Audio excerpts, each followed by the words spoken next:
Welcome to the channel. In today's video we are going to talk about some of the latest global news that affects economy, and it's how Donald Trump's presidency affected the global economy. Donald Trump, the 45th President of the United States, was a businessman before he was a politician. His career in real estate and television made him a household name long before he entered the political arena. He brought his deal-making style to the White House, often approaching governance with a business mindset. This unconventional approach was both praised and criticized. This had a big impact on the global economy. His policies were aimed at boosting American businesses and renegotiating trade deals to favor the United States. From trade wars to tax cuts, Trump's administration took bold steps. The trade wars, particularly with China, aimed to address trade imbalances, but also led to increased tariffs and economic uncertainty. Trump's policies sent shockwaves around the world. The tax cuts were designed to stimulate the economy by reducing the corporate tax rate, which supporters claimed would lead to job creation and economic growth. Let's break down some of these policies and see how they affected things. Analysts and economists have debated the long-term impacts, with some arguing that the benefits were short-lived, while others believe they set the stage for future growth. Trump believed that many trade deals were unfair to the United States. He argued that other countries were taking advantage of the U.S. by imposing high tariffs on American goods, while enjoying low tariffs on their own exports to the U.S. This, he claimed, was causing a significant trade deficit and harming American industries and workers. To address this, he slapped tariffs, which are like taxes on goods from other countries, on a wide range of imports.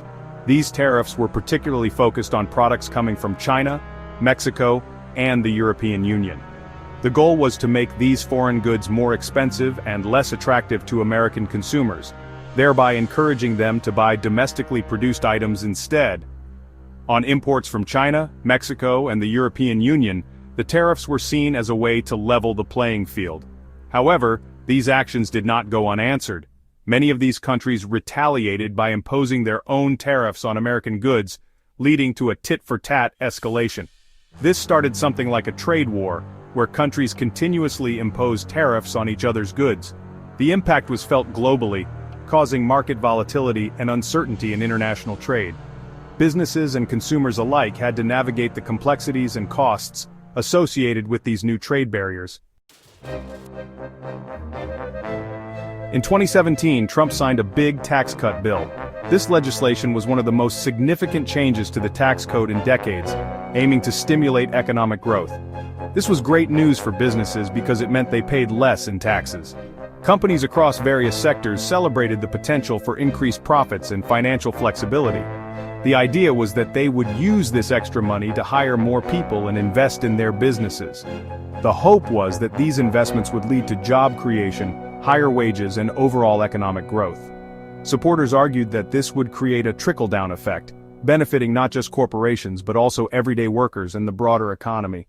Critics, however, questioned whether the benefits would truly reach the average American worker, or if they would primarily enrich shareholders and executives. Trump wasn't shy about using sanctions, which are basically economic punishments against countries he saw as threats.